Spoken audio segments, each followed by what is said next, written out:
So what we want to incorporate is actually supporting the knee and bringing the heel to the mat. Step forward a little bit. How's the stretch feel for you? That's good. So that's the stomach stretch. We're going to add that in. So let's see how we do that. And then it'll, yes. Huh? Are you stretching also? Yeah. With your hand. Her abdomen? No, we're not. We're not. By the way, there's much more that happens in this position. So I call it a stretch position.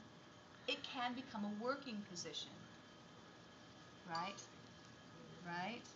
Yeah. So it's one of the reasons we want to come in here really prepared and not spend so much time on the review. Is to work like this. Right? And not so much with the basics. So let's look at how we incorporate the stomach stretch, and then maybe incorporate some of the other stuff, but it might not happen. You're finished with the stomach channel. It's the same thing. You're going to go into the hip rotation, and before you do the spleen, here, we actually do an adjustment with our knees. Stretch. Then it's just a little rotation for the hip. Look, your knees are in place. So that's what we're going to add. Any questions? Ruth, what's so funny? The way you just said, and we're going to add that. That's what we're going to add. Let's break it into steps, okay? So I watched everyone do the hip rotation and go immediately into spleen just by bringing the heel down. The difference is you were like this and you were rotating. This was the rotation. Then you took the heel and you brought it down. Then you lowered the knee. That's the old way. The new way is rotate, rotate, rotate, switch your knees.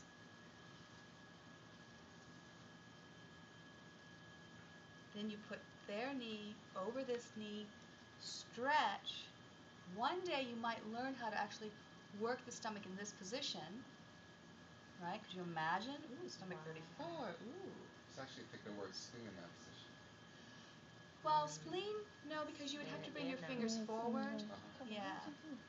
But then we're going to do a little range of motion exercise to bring spleen down, to work in the spleen position. Okay, so again. Just give us a little flavor.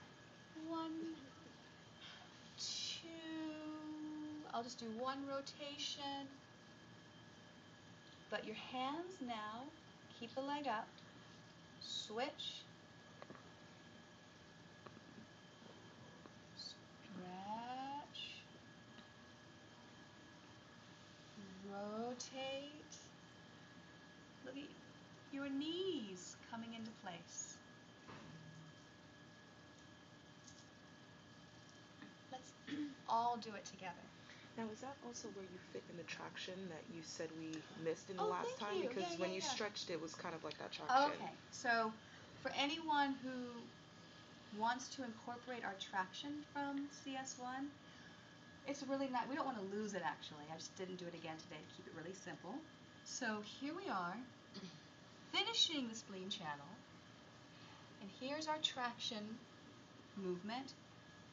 You brace the ankle, bring the heel up. You're now facing opposite shoulder. We lean back, forward, back. And it's the same movement, but it's really big now. Right, before we were luckier because it was just little. It was here, lift, move. It's really big. You gotta be able to walk really high and far and come up. Which at this point I'm sure you guys can. So from here, stack the shoulders. Bring her back down. That just sounded horrible. It didn't hurt? Okay. Let's do it it together. Let's break it down, do it together.